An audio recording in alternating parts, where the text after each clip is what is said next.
ওয়াজেদ জয় শেখ হাসিনা পালিয়ে যাবার সাথে সাথে সে পাবলিকলি এসে বলেছে, বাংলাদেশের মানুষের উপর ঘৃণা এবং ক্ষোভ প্রকাশ করেছে এবং বলেছে তাদের ডান, তারা তারা ওভার, তাদের আর কোনো তাদের রাজনীতি তারা আর ফিরবে না, তারা বাংলাদেশের মানুষকে বিশ্বাস করে না, অকৃতজ্ঞ, অনেক কিছুই বলেছে। তো 24 ঘন্টা পেরোতে না পেরোতেই সে এখন এসে বিশেষ করে ভারতীয় চ্যানেলগুলোতে সে সরকারের বিরুদ্ধে নানান হুমকি দিচ্ছে, হুঙ্কার দিচ্ছে। আমি যে স্টেট ডিপার্টমেন্টে জানতে চেয়েছি, তারা বলছে একটা প্রাইভেট সিটিজেন কোথায় কি বলছে সেটা আমাদের দেখার বিষয় না, তারা এটা উড়িয়ে দিয়েছে।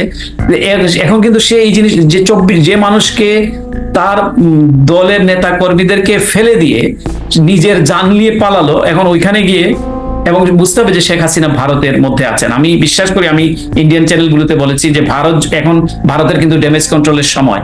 ভারত অনেক ড্যামেজ করে ফেলেছে নিজেদের এবং বাংলাদেশের একটা ব্যক্তির সাথে সম্পর্ক স্থাপন করতে গিয়ে পুরো মানুষকে এখন যদি তাকে যদি আশ্রয় দিয়ে ভারত বাংলাদেশকে যদি ডিস্টেবিলাইজ করতে চায়, নিশ্চয়ই বাংলাদেশ এটা খুব ভালো চোখে দেখবেন। এটা আমি তাদের এনডিটিভি সবগুলোকে, চ্যানেল CNN 18 সবগুলোকে বলেছি। ইমিডিয়েটলি প্রশাসন এবং বিদেশি মিশন সমূহকে পুনর্গঠন করতে হবে, যারা শেখ হাসিনার এই হত্যাযজ্ঞকে জাস্টিফাই করেছে। এটা খুব ভিজিবল, এটা সবাই জানে। অনেকে কিন্তু তারা জার্সি বদল করা শুরু করেছে, কিন্তু এরাই কিন্তু জাস্টিফাই করেছে দেশে এবং দেশের বাইরে। এদেরকে সরিয়ে ফেলতে হবে, এদেরকে সামনের থেকে পেছনে নিয়ে যেতে হবে, সামনে দিতে হবে যারা ভুক্তভোগী, যারা দীর্ঘদিন ডিপ্রাইভ ছিল এবং যারা কথা বলার কারণে দীর্ঘদিন ওএসডি ছিল, তাদেরকে সামনে নিয়ে আসতে হবে। এবং যে সমস্ত এই পদায়নের ক্ষেত্রে খুব সিম্পল জিনিস, আমি জানি না যারা ভুক্তভোগী না তারা এটা বুঝবেন না, যারা এই সরকারের সঙ্গে আসছেন। আমি বিশ্বাস করি প্রফেসর ইউনূস বুঝবেন, আদিলুর রহমান বুঝবেন, আমি বিশ্বাস করতে চাই আসিফ নজরুল বুঝবেন। অন্যরা যারা ঠিক মতো নাস্তা খেয়েছেন, রাতের বেলা ঘুমিয়েছেন, তারা ঠিক মতো তোটা বুঝবেন না। তো তারা এটা যাতে বুঝেন, মানুষের রক্তের সাথে, মানুষের আকাঙ্ক্ষার সাথে যাতে তারা প্রতারণা না করেন।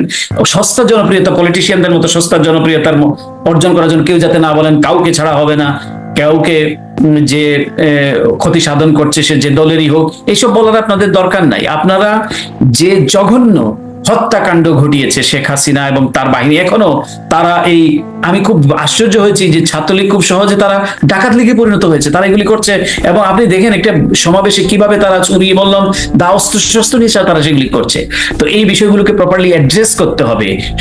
থার্ড যে জিনিসটি, সেটি হলো যে এই যে লুটেরা যারা টাকা নিয়ে চলে গিয়েছে, আমাদের কাছে একটা তালিকা এসছে যে তারা কিভাবে সুইস ব্যাংকে কারা কারা টাকা জমিয়েছে, এই টাকাগুলোকে ফেরত নিয়ে আসতে হবে। $10 বিলিয়ন এবং অন্যান্য ব্যাংকে তারা অন্যান্য জায়গায় যে তারা যে বিত্ত বৈভব গড়ে তুলেছে $10 বিলিয়ন ফাইন্যান্সিয়াল ইন্টিগ্রিটি রিপোর্ট অনুসারে, সেটা নিয়ে আসতে হবে। এবং বাংলাদেশে যারা বিত্ত বৈভবের পাহাড় গড়ে তুলেছে মানুষের টাকা দিয়ে, তাদের এই সম্পত্তিগুলি বাজেয়াপ্ত করে যারা শহীদ হয়েছে, যারা শাহাদাত বরণ করেছে, যারা পঙ্গুত্ব বরণ করেছে, তাদের মধ্যে একটু বিলি বন্টন করতে হবে। এবং যে সমস্ত স্থাপনা মানুষ তাদের বিক্রি উদযাপন করতে গিয়ে যেটা নষ্ট করেছে, ক্ষতিগ্রস্ত হয়েছে, সেগুলিকে রিবিল্ড করার কাজে এই টাকাগুলো ব্যয় করতে হবে। এবং প্রত্যেককে বেছে বেছে মানুষ যাদেরকে হয়তো তার একটা গাড়ি আপনি পুড়িয়ে দিলেন, তার বাড়িতে আক্রমণ করা, এটা কাঙ্ক্ষিত না, কিন্তু এটাতে আপনি বরং তার একটা উপকার করে দিলেন, বরং তার মধ্যে একটা সহানুভূতির জায়গা তৈরি করার চেষ্টা করলেন। কিন্তু না, অবশ্যই তাদেরকে আইনের আওতায় আনতে হবে এবং তাদের প্রতি কোনো সহানুভূতি, সহমর্মিতা জানানো যাবে না। এক শ্রেণীর মানুষ হঠাৎ করে নিরপেক্ষ সাজার চেষ্টা করছেন, এই সরকারের পা চেটে নির্লজ্জ দালালি করে শেখ হাসিনার। এখন তার হঠাৎ করে নিরপেক্ষতার বান করে তারাও নাকি রাষ্ট্র বিনির্মাণ করতে চান। এদেরকে আপনারাও চিনেন, আমরাও চিনি, এদের সম্পর্কে সজাগ থাকতে হবে। বাংলাদেশে প্রফেসর মোহাম্মদ ইউনূসের নেতৃত্বে অন্তর্বর্তীকালীন সরকার গঠিত হয়েছে এবং যেটি আপনারা জানেন, প্রফেসর মোহাম্মদ ইউনূসকে সে বিষয়েও আপনারা জানেন এবং আন্তর্জাতিক মহলে তার যে বিস্তৃতি, তার যে পরিচিতি, সেটি বিষয়ে কোনো সন্দেহ নাই এবং তিনি সর্বজন শ্রদ্ধেয় একজন ব্যক্তি। এই যে অসংখ্য মানুষের ত্যাগ, এটা যাতে বৃথা না যায় এবং যারা এগুলির সাথে জড়িত তাদেরকে যাতে অবশ্যই এই আইনের আওতায় যাতে আনা হয়, তাদেরকে বিচার করা হয়, এটি করতেই হবে। এবং আমি ভরসা রাখতে চাই, প্রফেসর মোহাম্মদ ইউনূস তার জাতির উদ্দেশ্যে ভাষণে বলেছেন যে বিগত 15 বছরের যারা এই সমস্ত কর্মকাণ্ডের সাথে যুক্ত ছিল, যারা ভয়াবহ মানবাধিকারের লঙ্ঘন ঘটেছে, একের পর এক সব বেরিয়ে আসছে, কিভাবে আয়নাঘর, কিভাবে ইলিয়াস আলীকে সমুদ্রের ভিতরে নিয়ে হত্যা করা হয়েছে, কি সব বর্বরচিত ঘটনাগুলো ঘটিয়েছে। একটি কমিশন খুব দ্রুত গঠন করা উচিত, যারা এই শেখ হাসিনার নেতৃত্বে যারা দেখা মাত্র গুলির নির্দেশ দিয়ে অসংখ্য মানুষকে, যার কোনো তালিকা নাই, কেউ বলছে 500, কেউ বলছেন হাজারো, তো এইগুলোকে যাতে আইনের আওতায় নিয়ে আসা হয়, যেন একটা ইন্ডিপেন্ডেন্ট কমিশন গঠন করা এবং জাতিসংঘকে ইনভাইট করা, মেম্বার স্টেট হিসেবে, সদস্য রাষ্ট্র হিসেবে বাংলাদেশকে ইনভাইট করতে হবে জাতিসংঘকে, এটার যাতে একটা ইন্ডিপেন্ডেন্ট ইনকোয়ারি হয়, একটা স্বাধীন তদন্তের জন্য জাতিসংঘকে আমন্ত্রণ জানাতে হবে। তখন জাতিসংঘ তারা রেডি আছে, আমার সাথে কথা হয়েছে, প্রাইভেটলি পাবলিকলি তারা এই তদন্ত কাজে নিজেদের তারা শুরু করবে। সরকারের তরফ থেকে যখনই তারা আমন্ত্রণ পাবে সেটি করে ফেলতে হবে। এবং যারা এই যে আইন শৃঙ্খলা পরিস্থিতির অবনতি ঘটিয়েছে, এখনো যারা ঘটিয়ে চলেছে, বিশেষ করে এই যারা ক্ষমতাসীন, তারা নিজেরাই অপকর্মগুলো করে তারা সরকারকে বেকায়দায় ফেলতে চাচ্ছে এবং সরকারের শুরুতেই সরকারের ভাবমূর্তিকে প্রশ্নবিদ্ধ করতে চাইছে এবং বিরোধীদের উপর দোষ চাপা চাচ্ছে। আমরা দেখেছি যে শেখ হাসিনা সরাসরি নির্দেশ দিচ্ছে, একটা টেলিফোনে দেখলাম কে কথা বলছে, তার ওই ছাত্রলীগের ওই নেতা, সে আবার কান্দেছে, কিন্তু শেখ হাসিনা এমনিতে কান্নাকাটি করে, কিন্তু ওইখানে তাকে দেখলাম খুব রাগত স্বরে, ওই ছেলে কান্না করছে কিন্তু রাগত স্বরে তাকে নির্দেশ দিচ্ছে এটা করতে হবে ওইটা করতে হবে। একটা সিম্পল জিনিস বলে রাখি আমার করণীয়ের মধ্যে, আমি এখনো কোনো সমীকরণ বা কোনো রেখা টানতে চাই না। আমি বলতে চাই এবং অন্যদেরকেও বলতে চাই, অনুরোধ করতে চাই যে একটি বিপ্লবের মধ্য দিয়ে, একটি রক্তপাতের মধ্য দিয়ে, হাজারো ত্যাগের বিনিময়ে একটি সরকার প্রতিষ্ঠিত হয়েছে। আমরা তাদের কাজগুলোকে ওয়াচডগের মতো দেখতে হবে এবং তাদের কাজগুলো যাতে সুনিপুণ ভাবে তারা যাতে করতে পারে সেই সুযোগটিও নিশ্চিত করতে হবে এবং যাতে ঢালাও কোনো, এটিও মনে রাখতে হবে যারা সরকারে এসছেন, যে ছাত্ররা সামনের সারিতে ছিল, ছাত্ররা জীবন দিয়েছে, কিন্তু একটা পলিটিক্যাল কনসেনসাসেরও প্রয়োজন ছিল। পলিটিক্যাল, এরা তো এই দেশেরই সন্তান, এই দেশেরই নাগরিক। সুতরাং প্রধান বিরোধী দল, অন্যান্য অপরাপর বিরোধী দল যারা আছেন, তাদের কন্ট্রিবিউশন, তাদের বিষয়গুলোকেও আমলে রাখতে হবে। রাজনীতির মধ্য দিয়েই এই জিনিসগুলোকে সমাধান করতে হবে, কনস্টিটিউশনের আইনের শাসনের ফ্রেমওয়ার্কের ভেতর দিয়ে। বাংলাদেশ এখন স্বাধীন হয়েছে, যাদের কাছ থেকে বাংলাদেশ স্বাধীনতা অর্জন করেছে এদের ব্যাপারে কোনো বিন্দুমাত্র ছাড় দেওয়ার কোনো সুযোগ নাই। সেই জায়গায় সকলকে ইস্পাত কঠিন ঐক্য গড়ে তুলতে হবে।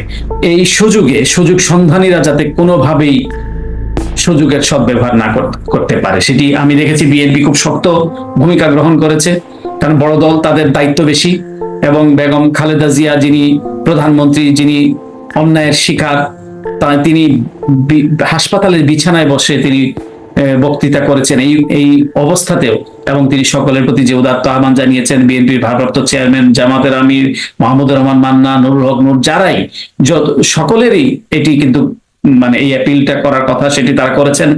এবং এখন কিন্তু এই হিংসা, বিদ্বেষ, হানাহানি নিজেদের মধ্যে, যারা দীর্ঘ 15 বছর এই স্বৈরাচারের বিরুদ্ধে সংগ্রাম করেছেন, যাদের আত্মত্যাগ আছে, লক্ষ লক্ষ মামলার পাহাড় যাদের উপরে অন্যায় করা আচরণ করা হয়েছে, গুম হয়েছে, খুন হয়েছে, এটিও যেমন আমাদের বিবেচনা রাখতে হবে। একই সঙ্গে যারা ছাত্ররা সম্মুখ সারিতে গিয়ে বুকের তাজা রক্ত দিয়ে এই বিজয়কে ছিনিয়ে এনেছে সেটি, এবং এই সমন্বয়টা খুবই জরুরি এবং সকলের একটি সেন্সেবল আচরণ করা এই মুহূর্তে খুবই জরুরি। ছাত্রদের যে আত্মত্যাগ, যে কারণে তাদের প্রতিনিধিত্ব নিশ্চিত হয়েছে, নাহিদ এবং আসিফ, তাদের যে ত্যাগ, তাদেরকে বারবার তুলে নেওয়া হয়েছে, তারা নিগৃহীনের শিকার হয়েছে, নির্যাতনের শিকার হয়েছে, বুলেটের মুখে তারা বলেছে যে না, আমাদেরকে জোর করে এটি আমাদের বিবৃতি আদায় করা হয়েছে, সাহসের সঙ্গে তারা আবার সেটিকে অস্বীকার করেছে। এই যে তখনও কিন্তু মসনদে শেখ হাসিনা, তো সুতরাং তাদের ত্যাগ, তাদের যে তিতিক্ষা, এটি তাদের এই অংশগ্রহণ নিশ্চিত হওয়ার মধ্য দিয়ে কিছুটা হলেও মূল্যায়িত হয়েছে। কিন্তু বাকি সকলেরই আমি আশা করি যে বাংলাদেশ বিনির্মাণে তাদেরও ভূমিকা থাকবে এবং বাংলাদেশের এই রাজনৈতিক যে, অবশ্যই পলিটিক্স খুব ইম্পর্টেন্ট, রাজনীতি ছাড়া কোনো দেশ, কোনো রাষ্ট্র টিকে থাকতে পারে না, কিন্তু সেটি হতে হবে সুরাজনীতি।